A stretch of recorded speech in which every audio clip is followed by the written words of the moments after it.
Muito bem, vamos dar continuidade ao nosso curso e, nesse momento, há de se pensar, afinal, o que seria filosofia e, mais especificamente, a diferença entre filosofia ocidental e oriental. Nós vimos nos vídeos anteriores que o tema é controverso. Para alguns, não há sequer influência da filosofia ou pensamento oriental na filosofia ocidental. Logo depois nós vimos alguns filósofos que se inspiraram na filosofia oriental. E agora nós vamos apresentar a você um certo delineamento de algumas das características do que comporia a filosofia ocidental e outras características que comporiam a filosofia oriental. Afinal, existiria alguma coisa em comum? Elas teriam algo de diferente? O que haveria de diferente? Então, esse é o tema deste nosso vídeo. Bem, para começo de conversa, vamos verificar agora uma questão, e essa é de ordem etimológica. Afinal, o que seria filosofia? Veja, se nós nos pautarmos pelas considerações convencionais, já é célebre, né, a definição de que filosofia é o amor da sabedoria, o amor pela sabedoria, onde o amor advém do grego philia, né, que significa amizade ou amor, e sofia, sabedoria. Então, de certo modo, nós podemos dizer que o filósofo é aquele que ama a sabedoria. Mas veja só, colocamos aqui uma breve imagem que busca ilustrar, afinal, essa relação do filósofo com a sabedoria. Brincando, né, com Platão, nós poderíamos dizer que Platão ama a sabedoria. Mas veja só, somente Platão e os ocidentais? Nós acreditamos que não. E aqui nós acrescentamos, por exemplo, o sábio Shankara, que foi um grande sábio oriental, escreveu grandes obras, os elementos dos Upanishads, Bhagavad Gita, enfim. Então nós poderíamos dizer que, se o filósofo é aquele que tem amor pela sabedoria, Shankara, o típico pensador oriental, seria então um filósofo, pois este também tem amor pela sabedoria, tal como Platão. Agora veja, quais são os equivalentes em sânscrito, chinês e japonês para a filosofia? Existem várias definições, mas três são preponderantes, né, quando você vai investigar esse tema. No sânscrito, nós temos a palavra darshana, e essa significa visão. Mas veja, que visão é essa? A visão das realidades últimas. Ou seja, aquilo que está além do que costumeiramente nós conseguimos, né, visualizar no nosso cotidiano. E no chinês? No chinês nós temos a palavra Zheshue.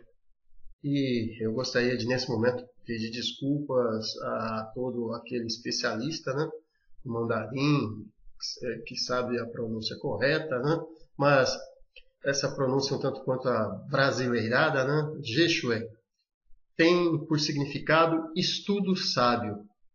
Todo aquele que realiza um estudo sábio a respeito das coisas pratica o Zheshue.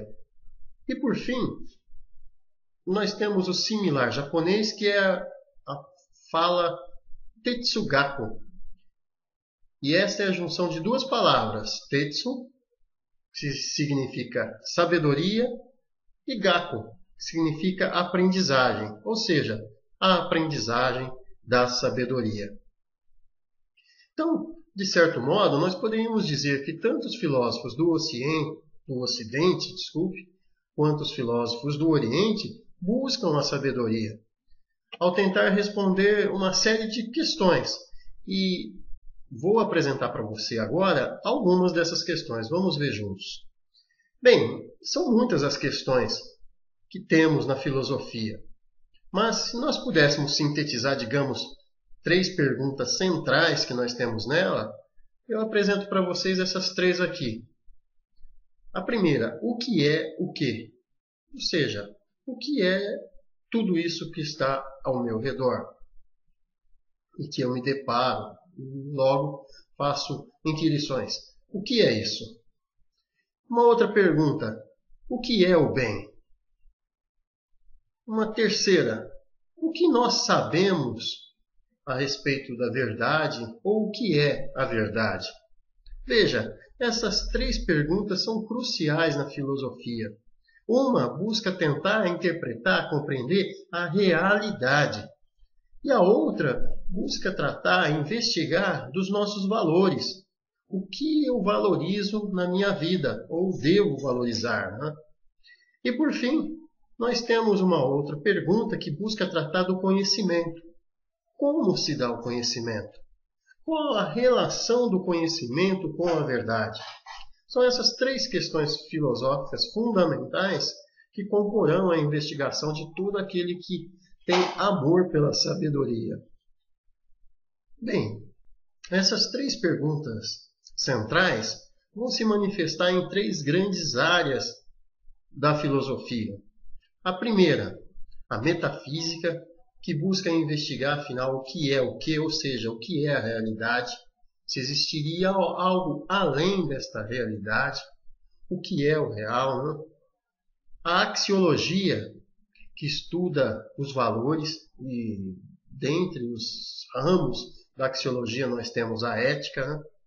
E ela vai indagar essencialmente o seguinte, afinal, o que é o bem? E por fim, nós temos a epistemologia, que busca investigar o que sabemos, o que é o conhecimento, o que é o verdadeiro, o que é a verdade. Então veja só, são essas 3 grandes questões que incomodam o filósofo e que vão gerar desdobramentos em outros termos que vão compor, digamos, sub-áreas dessas 3 grandes questões. Agora, especificamente na metafísica, nós temos perguntas a respeito do ser ou da realidade em geral. Afinal, o que é o ser? E a realidade? Isto que nós vivemos é o real? Especificamente nessa questão referente ao ser, nós temos as chamadas questões ontológicas, as questões que buscam saber o que é o ser. Então, uma típica questão metafísica é, por exemplo, essa. Por que existe algo e não nada? Essa é uma típica pergunta ocidental. Uma outra. Seria possível que algo existisse absolutamente na existência? Ou seja, que não existisse algo antes e existisse algo absoluto na existência? Uma outra pergunta. O que é a natureza última ou a realidade última do real, em detrimento daquilo que é tão somente aparente? Veja, essa seria uma pergunta que não só a filosofia ocidental busca indagar, mas também a filosofia indiana, a filosofia chinesa. Ao indagar essa questão, haveria uma realidade última que é oposta ao que é aparentemente real? Uma outra pergunta que as grandes tradições filosóficas, tanto ocidentais como orientais, questionam. A realidade é fundamentalmente uma ou ela teria múltiplas realidades?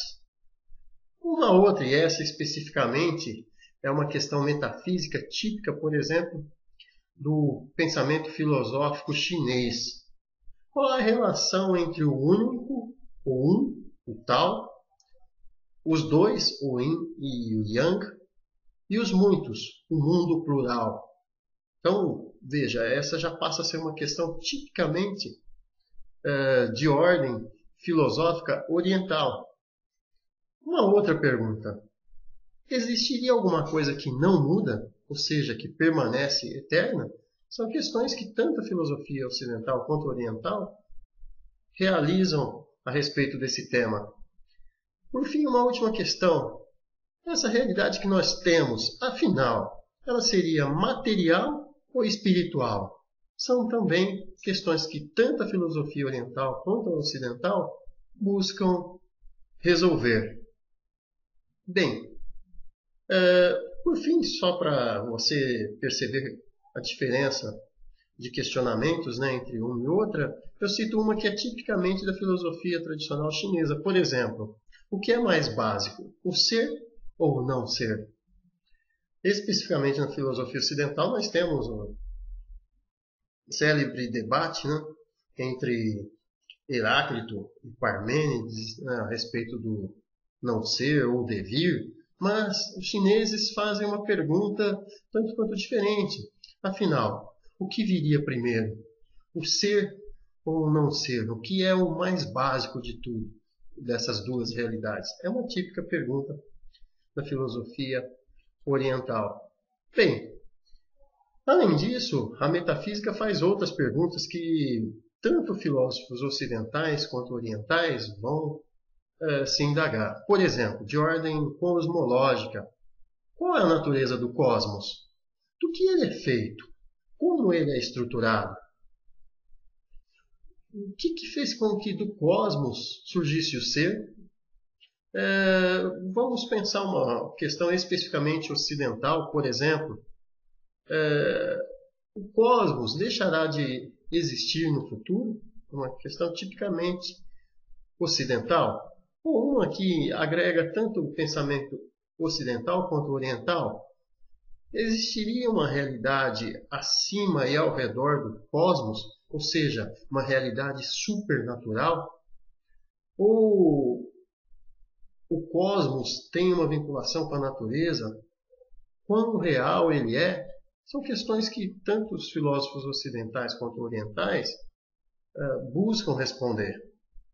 Agora veja, tem uma pergunta que seria tipicamente ocidental.